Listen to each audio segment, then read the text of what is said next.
आज की कहानी का शीर्षक है नकारात्मक विचार कैसे दूर करें। एक खुशहाल जीवन के लिए व्यक्ति को सकारात्मक होना चाहिए।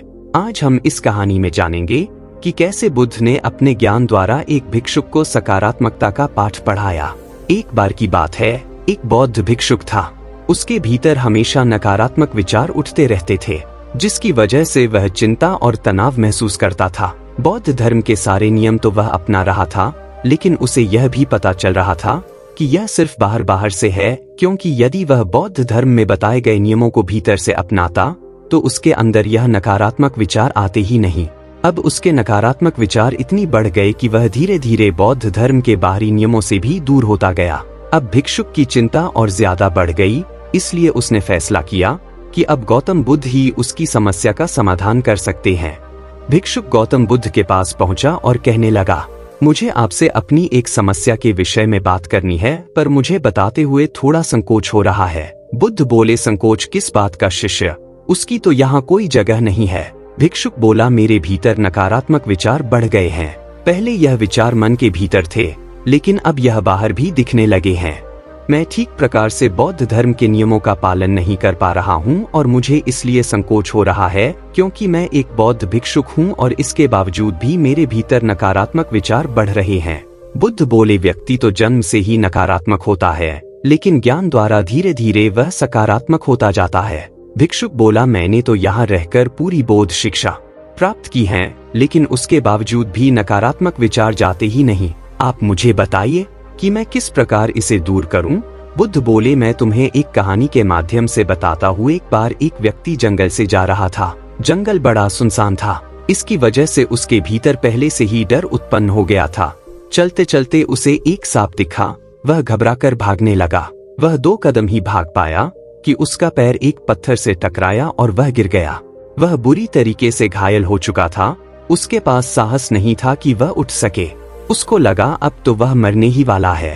कुछ देर रुककर जब उसने पीछे की तरफ देखा तो सांप के आकार की एक लकड़ी थी। लकड़ी को देखते ही उसकी जान में जान आई। वह सोचने लगा, मैं कितना बड़ा मूर्ख हूँ, इस लकड़ी को सांप समझ रहा था। पल भर में ही उस व्यक्ति का डर छूमंतर हो गया और इस तरह कहानी समाप्त हो गई। बुद्ध बोले, तुम्हारे भीतर भी डर है, कुछ छिन जाने का, कुछ पाने खोने का, और इसी डर के कारण तुम्हें चिंता और तनाव हो जाता है और इन सब के पीछे नकारात्मकता अपने आप ही चली आती है। भिक्षुक बोला, हाँ आप सही कहते हो, लेकिन मैं इस विषय में आपसे थोड़ा और जानना चाहता हूँ कि कैसे मैं एक सकारात्मक इंसान बनूं? बुद्ध बोले, तुम ध्यान से मेरी बताई गई बातों को सुनो। बुद्ध ने सकारात्मक होने के विषय पर एक एक करके उपदेश देना शुरू किया। हमेशा जागरूक रहो, हमेशा वास्तविक जीवन में जीने की कोशिश करो और किसी भी घटना से तुम्हारे भीतर क्या प्रतिक्रिया होती है उस पर विशेष ध्यान दो। धीरे धीरे इससे तुम्हारी जागरूक होने की शक्ति बढ़ेगी। दूसरों को माफ करना सीखो है। यदि किसी से गलती हो जाए तो उसे माफ करना सीखो। ऐसा करने से तुम्हारे भीतर चिंता और तनाव कम होता जाएगा। दूसरों के साथ साथ खुद को भी माफ करना सीखो। ऐसा करने से तुम्हारे भीतर आत्मग्लानि कम होती जाएंगी। नकारात्मकता का कारण खोजो। दुनिया में कोई भी चीज बिना कारण के नहीं होती। तुम्हारी नकारात्मकता का असली कारण क्या है, उसे खोजने का प्रयास करो। जड़ तक जाओ ताकि तुम देख सको कि तुम क्यों नकारात्मक हो रहे हो। खोजते खोजते समझ जाओगे।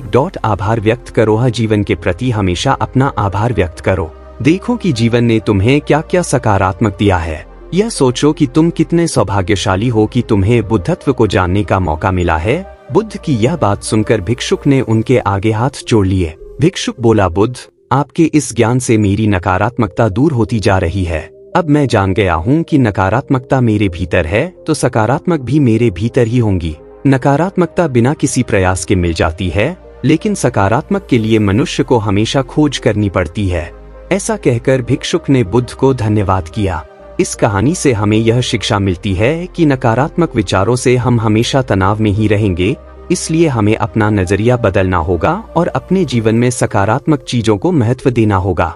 छोटी छोटी सकारात्मक चीजों में अपना समय बिताकर हम खुद को खुश रख सकते हैं।